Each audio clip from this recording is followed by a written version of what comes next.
más ha quedado su edificio y ese edificio también. ¿Cómo se llamó? Anglo South Bank, Banco Inglés del Sur, el Soto, como lo quieran llamar. Bueno, esa entidad no existe más a nivel mundial, quedó en ese edificio, también está catalogado de interés histórico, pueden ver la placa de mármol negra en su acceso, y ese edificio actualmente se usa para convenciones, publicidades, se han firmado publicidades, el Banco Ciudad ha hecho una publicidad inversora de la vida, una billetera electrónica, ahora no me acuerdo la marca, resulta que en el acceso de este edificio en el frente tenía la palabra bank, se cayó la B larga, quedaba la palabra ANC, ese es el frente que se cae, y en los pisos superiores tenemos oficinas, empresas privadas como de la provincia de Buenos Aires. Este edificio que tenemos acá también era el Deutsche Bank, una entidad financiera que en el 2001 se va del país por el crack que tuvimos, y en la actualidad ofrece sus espacios también en alquiler, como hay un cartel de aquel lado sobre el que se emite el grupo. En la vereda de frente tenemos el banco hipotecario,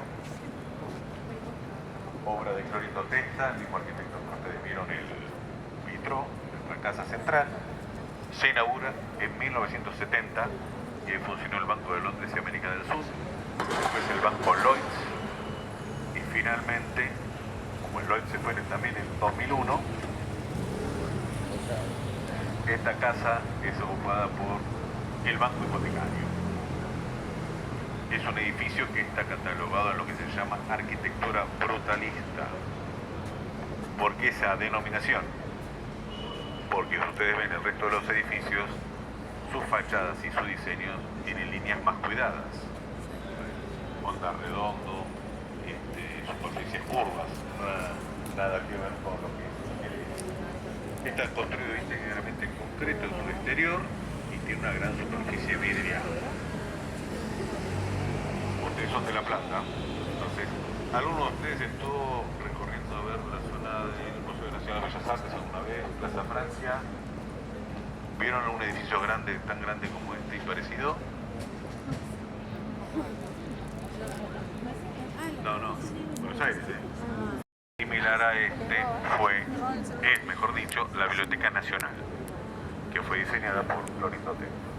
Todos estos edificios, yo para ingresar a su salón de operaciones hago uso de una escalinata, ¿no? Unos breves escalones, un curso tiene allí, pero Clorito Testa le agregó esta especie de plaza seca, esa rampa, o dar una especie de una ilusión de plaza seca, donde los clientes pueden esperar a ser atendidos o descansar antes de ingresar al banco.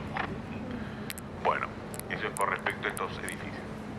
Ahora vamos a ingresar haciendo una pequeña L, vamos a recorrer parte del perímetro de aquel edificio que ustedes ven. Es la casa central del Banco Nación, el edificio bancario más grande, no solo de la City, sino el edificio bancario también más grande de nuestro país. Vamos a cruzar con funciona su casa central.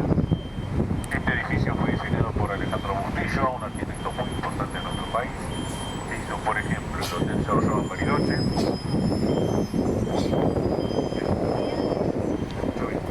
el Hotel Giorgio en Bariloche, vuelvo a repetir, el Hotel Provincial de Mar del Plata, la Rambla y también los diseños de los lobos marinos salieron de su tablero de dibujo. También muchos edificios, bueno, que pueden apreciar allá, en la actual Agencia Federal de Investigación. Este edificio es de una manzana completa, como ya dije anteriormente, y acá funciona su plaza central. Tiene una característica que no se ve simplemente desde la calle, sino que es posible verla en una de las maquetas del museo o de fotografías aéreas, o actualmente lo podemos googlear, y se trata de la cúpula que corona el salón de operaciones del banco. Esa cúpula es la segunda más importante en Sudamérica. Bueno, ahora nosotros vamos a recorrer esa calle que es 25 de Mayo, a través de sus cuadras, 2 cuadras y un poco.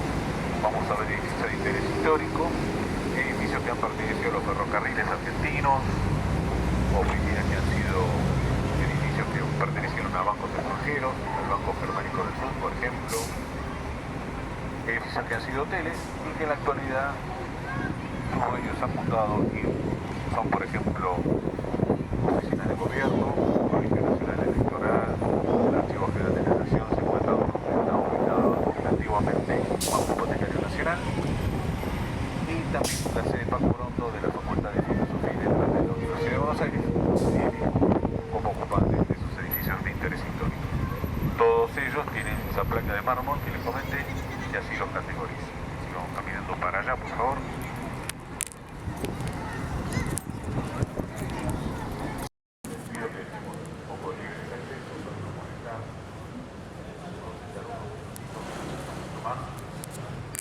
Bueno,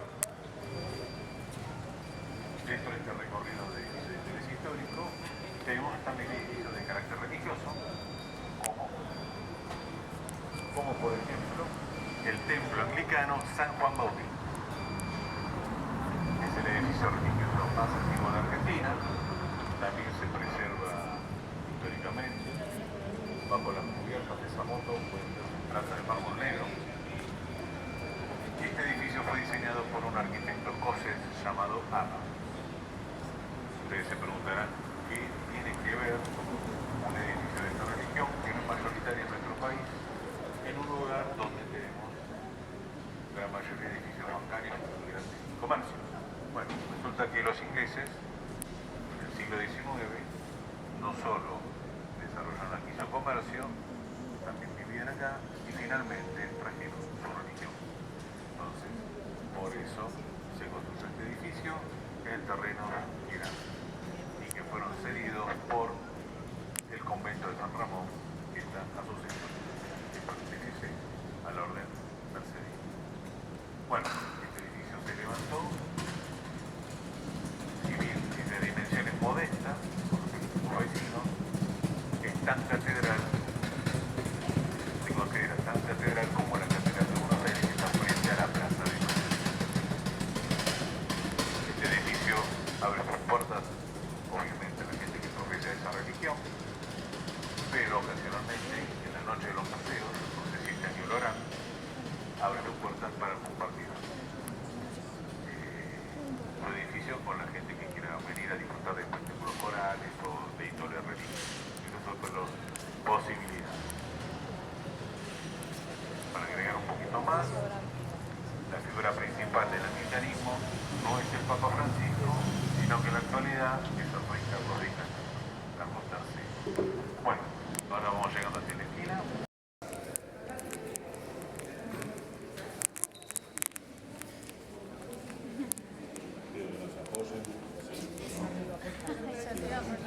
Muy tentador. Bien. ¿Esto qué sería? La maqueta. Bueno, después sí pueden sacar fotos. Bueno, te invito. Bueno, nosotros hicimos toda hicimos toda esta recorrida de a pie, salimos del edificio del museo, les cuento. Acabo de decir que salimos. Fotos después, por favor. No me traen a los chicos. Bueno, ingresamos nuevamente a este edificio, que es el Museo del Banco Provincia, es un museo institucional, pertenece al banco. Este edificio fue diseñado para cumplir esa misión. ¿Por qué? Porque realmente a veces los museos son edificios en los cuales luego incorporan obras de arte, patrimonios históricos, y no están lo suficientemente bien preparados para hacer y cumplir esa misión. Entonces este edificio fue diseñado por 3 arquitectos, Urgel, Faso y Jauró. Nótense que siempre hay 2 o 3 arquitectos en todas las construcciones. Bueno, este edificio tiene 39 años de antigüedad. Tiene 6 niveles hacia abajo, 6 subsuelos, quinto es mantenimiento, quinto, cuarto y tercero es archivo, porque acá funciona el museo y archivo histórico del Banco de la Provincia de Buenos Aires. Segundo y primer subsuelo son áreas de investigación. El primer subsuelo tenés una biblioteca, esa funciona de lunes a viernes de 12 a 18 horas. Después, ya en los niveles superiores, planta baja al cuarto nivel, generalmente son exposiciones permanentes. ¿Por qué? Porque en la actualidad, hasta el 6 de octubre, el cuarto nivel y el quinto, para chicas, y el cuarto nivel y el quinto nivel ahora están destinados a una exposición temporal. En ella ustedes van a ver a los ganadores del concurso de pintura del Bicentenario de Longo Provincia.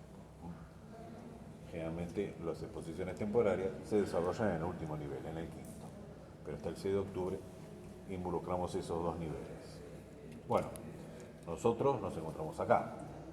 ¿Por qué? En este edificio que está indicado con el LED verde en el techo. Acá está el museo.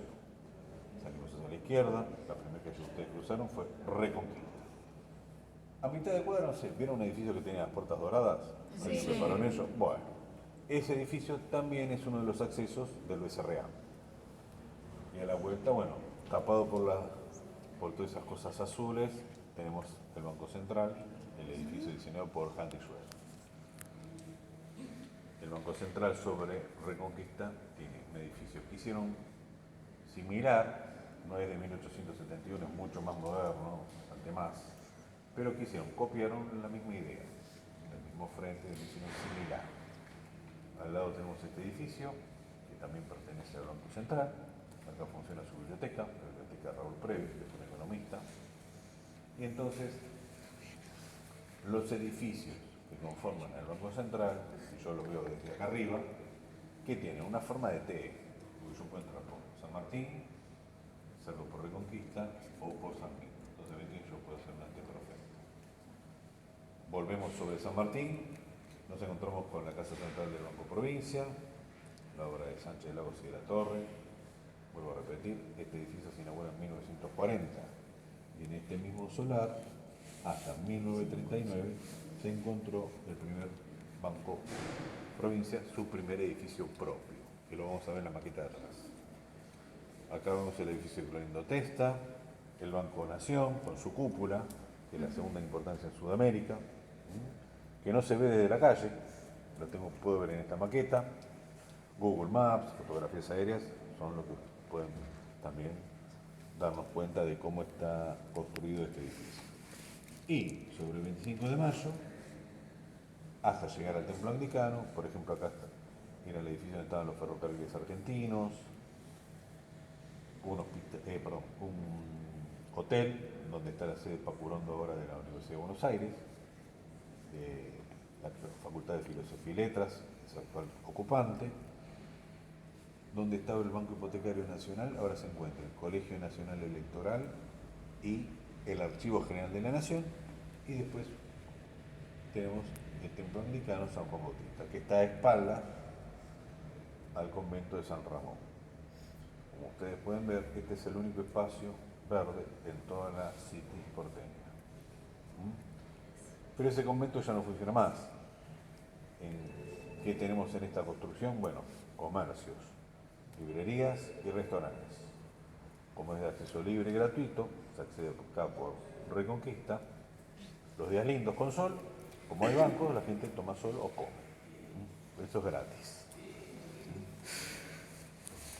Esta es una zona de interés histórico y de preservación histórica. Todo lo que ustedes en parte caminaron involucra Sarmiento, la calle San Martín, la avenida Rivadavia y la avenida Alem, que está por acá.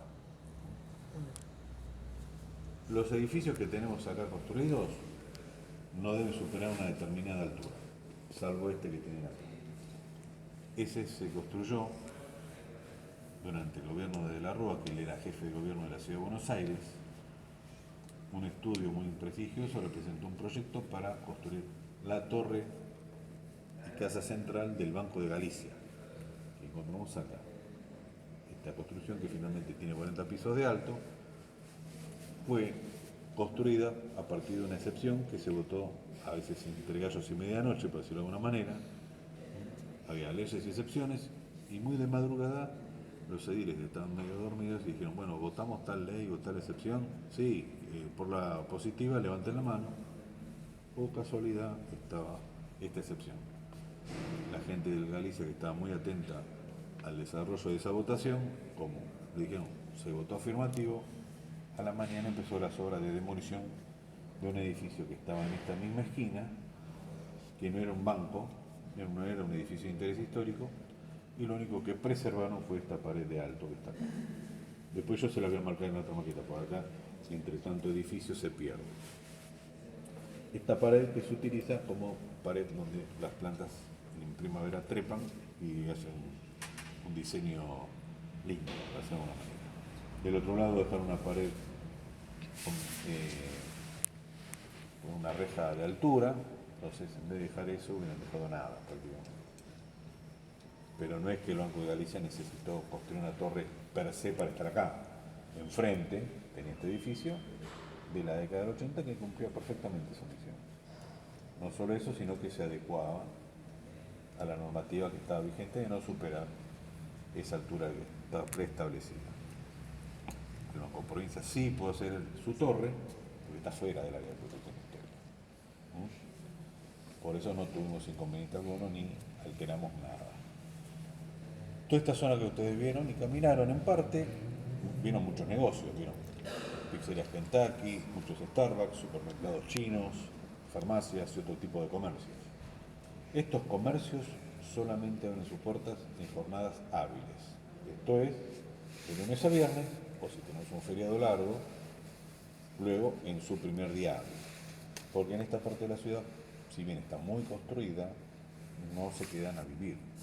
No hay casas de habitación, son oficinas.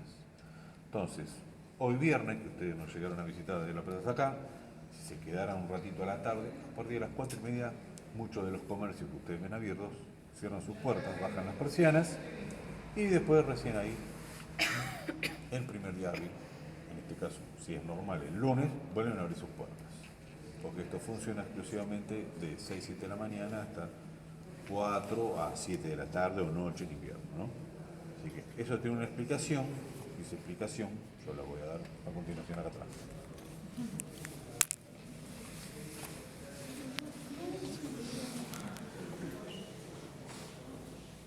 Bueno, la maqueta que ustedes vieron allá atrás representa lo que es la City porteña, el lugar donde encontramos todas las casas centrales y oficinas principales, o sea, la parte económica principal de nuestro país. Pero así era esta parte de la ciudad en el siglo XIX. Donde, a ver, yo les pregunto, el primer edificio que ustedes recorrieron y vieron en su caminata, ¿dónde está en esta maqueta? Acá, ahí. A ver, decime, a ver. Un poco más para la izquierda. Para acá, para acá. Para acá. C. Mal ahí. Un poco más para acá, zafama, Bueno, este edificio perteneció al Banco Hipotecario de la provincia de Buenos Aires, fue diseñado por Henry Hunt y Hans Schroeder. Lo digo despacito si lo pueden copiar. Bueno, en la actualidad pertenece al Banco Central. Después tenemos el primer edificio propio del Banco Provincia de Buenos Aires, diseñado por estos dos arquitectos, Hunt y Schroeder. Lo tenemos acá porque está indicado con el LED verde en el techo. Este edificio se construye y se inaugura en 1870 y llega hasta 1939.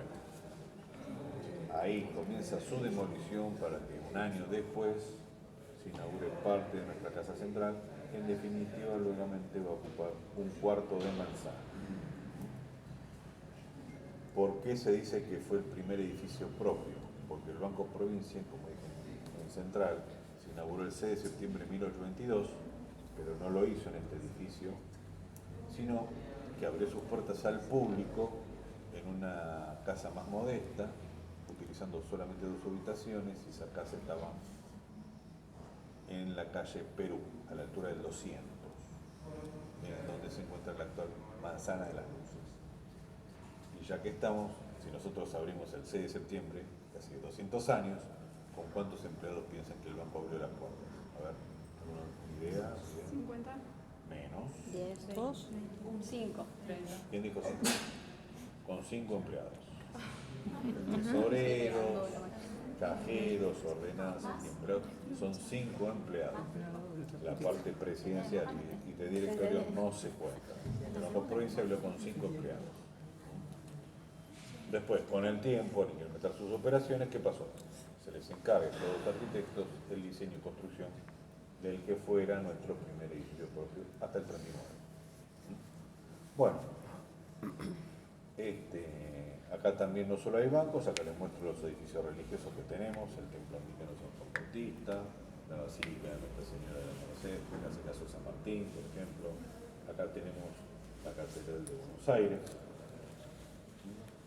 Como verán, el espacio verde del convento de San Ramón, en aquel momento en funcionamiento, también es distinto al que tenemos en la actualidad. O sea, hasta eso se perdió, esa capacidad de verde se perdió también con el tiempo. La torre alta que está ubicada allá, ¿acá dónde estaría? La torre del Banco de Galicia, la casa central, la encontramos acá. Eso. Y lo que quedó de aquel edificio, que le dejó nada más una pared de alto, se trata de la pared que tenemos acá. O sea, de todo esto quedó esto. ¿Eh? Bueno, acá también tenemos obras no bancarias muy importantes para la ciudad, por ejemplo, el primer Teatro Colón, que tuvo la ciudad de Buenos Aires y fue financiada con créditos otorgados por el Banco Provincia de Buenos Aires. La ciudad de Buenos Aires, las dimensiones que ustedes ven, la parte comercial, es lo que ustedes ven acá, es un poco más, no más que eso. La ciudad contaba con un puerto comercial representado por estas dos casitas. Ustedes están bajo las aguas del Río de la Plata, chicos, porque acá ya tenemos el río, todos ustedes están mojados. ¿Por qué? Se ganó terreno el río y en la actualidad está más o menos unas 20, 25 cuadras, todo lo que es la reserva ecológica, después el desarrollo urbanístico de Puerto Madero, el desarrollo del puerto. O sea que ustedes, una de las calles que hicimos la detención, era prácticamente la que daba a la última calle o la primera calle ribereña. Por eso esas calles tienen un plano inclinado. Bueno, el río estaba ahí nomás. La gente que sí vivía acá en aquel entonces, en sus casas y en sus patios tenían plantas o árboles. Por eso acá damos cuenta que la gente se quedaba, no se iba y volvía el primer día. Acá tenemos que la gente, para sacar el agua, hacía un pozo, llegaba a las napas y sacaba el agua para consumo. Y igualmente, los desperdicios hacía otro pozo, que a veces por ignorancia o por otros motivos que no sabemos, los hacía próximos, entonces tiraba todo tipo de basura, todo tipo de basura. Entonces, ¿qué pasaba con el agua que yo sacaba del otro pozo?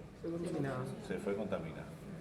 Más los barcos que ingresaban acá al puerto empezaron también a contaminar el agua. Tenemos el agua contaminada de acá, el agua que se contaminó de acá, porque la ciudad no tenía aún un sistema de agua potable y menos placas, mucho menos. Entonces, todo eso da por explosión que los barcos no solo traían mercaderías, sino que a veces traían enfermedades o vectores de enfermedad. Por ejemplo, el mosquito, que es portador de la fiebre amarilla. Entonces, en 1871 tuvimos un episodio tremendo de fiebre amarilla, el agua, no había posibilidad de saneamiento adecuado, entonces, como hacía mucho calor, el mosquito se vio favorecido en ese momento, su factor de multiplicación fue tremendo, y por eso la ciudad sufrió esa epidemia de fiebre amarilla, que creo que fue la tercera, pero la ciudad que tenía 150, 190 mil habitantes, más o menos, en un lapso de 4 meses, el verano, y después un poco del invierno, les quitó casi un 8%. Hagan números, que veo que en 4 meses es importante. Bueno, con el tema de la fiebre amarilla, resulta que mucha gente, para evitar contagiarse, ya que no había cura, se va de la ciudad, de la zona de San Telmo, de esta misma zona, huye hacia las zonas del barrio de Flores, del barrio de Belgrano, o más cerca, unas 20 cuadras, a la proximidad del cementerio norte de la ciudad. Ahí muchos reconstruyeron su vida. Cuando llegamos al invierno, la gente que se fue ya se fue, la gente que no pudo irse, lamentablemente tuvo triste final, entonces esto quedó deshabitado. Entonces, después el gobierno llamó a repoblar la zona y se encontró, primero, que mucha gente no quiso volver más por el recuerdo, ya había hecho su vida nuevamente en otras partes de la ciudad y obviamente los muertos no podían responder por sí, entonces todo esto quedó vacío. Las propiedades luego fueron expropiadas por el gobierno para construir nuevas habitaciones, nuevas viviendas, y en el caso que yo tuviera que hacer un edificio nuevo, de cimiento. Así que eso es por eso la explicación es que en esta parte de la ciudad no se queda vivir nadie. Bueno, las víctimas de la fiebre amarilla fueron transportadas en un servicio de trenes nocturnos llamado muy adecuadamente Tren de la Muerte. También los cadáveres podían tener un alto índice de mortandad porque podían contagiar aún, y tal es así que 10 operarios y 2 maquinistas del servicio fallecieron en la manipulación de los cadáveres. Ese servicio de trenes llegaba hasta la zona del ferrocarril Urquiza, terminal en la zona de una zona muy conocida de la ciudad de Buenos Aires. Comentario muy... Ahora voy a explicar por qué. Bueno, los cementerios de la ciudad no dieron abasto. El cementerio sur, que está en el Parque Patricios, colapsó. Chicos, hola. El cementerio sur colapsó. Formó su capacidad de recepción de cadáveres. El cementerio norte de la ciudad de Buenos Aires, no se sabe por qué, no recibió un cadáver víctima de la fiebre amarilla. ¿Qué pasó entonces? Hay que ubicar a los muertos. Entonces, eso se logró y se ubicó en los campos de deportes del Colegio Nacional de Buenos Aires. Entonces allí se trasladaban los cadáveres a través de ese servicio de trenes, el Tren de la Muerte, y ahí se descargaban y los ubicaban allí. Entonces, era una zona de chacras, no es que era campo puro. Una zona de chacras, algunas grandes, algunas chicas, cultivadas por inmigrantes en mayoría, que no hablaban muy bien el castellano. Entonces, les comento, si yo te digo chacra, chacrita, si yo junto esas dos palabras y hablando mal, ¿qué palabra le piensan que? Chacarita. Entonces, en el cementerio se denominó el cementerio de Chacarita. Juntando las dos palabras, chacra, chacarita, es mal pronunciar chacrita, chacarita. Bueno. Ese cementerio de la Chacarita, que se encontraba ubicado en terrenos expropiados al Colegio Nacional Buenos Aires, dio origen al barrio de Colegiales, por los alumnos del Nacional Buenos Aires. Así que ahí tenemos el origen del cementerio de la Chacarita y un barrio muy importante. En las cercanías del otro cementerio que ya estaba establecido, el cementerio norte, mucha gente se ubicó en proximidades de él, volviendo a construir edificios o casas muy importantes, y el cementerio norte dio origen al famoso barrio norte de la ciudad de Buenos Aires, con ese poder económico tan importante. Bueno, lamentablemente, si hubiéramos hecho las obras de infraestructura tanto para la ciudad como para el puerto en tiempo y forma, no hubiéramos tenido tanta cantidad de muertos. Pero resulta que en tiempo de Bernardino Rivadavia, que era el ministro de Economía de aquel entonces, se había gestionado ante la Casa Baring de Inglaterra un préstamo para ese tipo de obras. Bueno, ese préstamo llegó, otorgado por los ingleses, por esa institución. No llegó en su totalidad, llegó 300.000 libras, pongámosle, en oro, pero acá no hubo un manejo adecuado de esos fondos y los fondos tendieron a desaparecer, y cuando los ingleses quisieron cobrar su dinero, resulta que acá le dijeron, bueno, le vamos a dar un papel, un bono, algo para los jóvenes, y los ingleses, en su inglés perfecto, dijeron, no, queremos cobrar en la plata que le dimos, en el medio que le dimos. Entonces de ahí se constituyó la primera deuda externa de nuestro país, que se terminó de pagar casi 100 años después, en la década de 40, con el gobierno del general Perón, para decirlo más o menos, en contexto histórico. Vamos a hacer algunos detalles más de estas maquetas y después vamos a hacer un alto, o pueden sacar fotos también. Acá, en los jardines del convento, funcionó el cuartel general de los defensores de la ciudad de Buenos Aires en las ocasiones en las cuales los ingleses nos visitaron. las dos inglesas, entonces salían a combatir por esta calle que luego se llamó Reconquista, pues ya tienen la idea del porqué. Salían a combatir, cruzaban la Plaza del Fuerte, la actual Plaza de Mayo, hacia la zona de San Telmo y más allá. También algunos combates se desarrollaron acá y después, ya fuera de lo histórico, les pregunto a ustedes, ¿con qué se les combatía a los ingleses? Aparte de las armas de fuego, ¿no? Agua. Agua y qué más. Aceite. Bueno, eso es lo que yo quería saber. Decir, el aceite es caro, entonces no se utilizaba aceite bien. Así que vamos a derribar uno de los mitos de las historias de la escuela primaria. No se utilizaba aceite hirviendo porque era caro. Bueno, ahora sí, finalizamos. Si alguno tiene alguna consulta sobre esta maqueta o aquella, puede preguntar.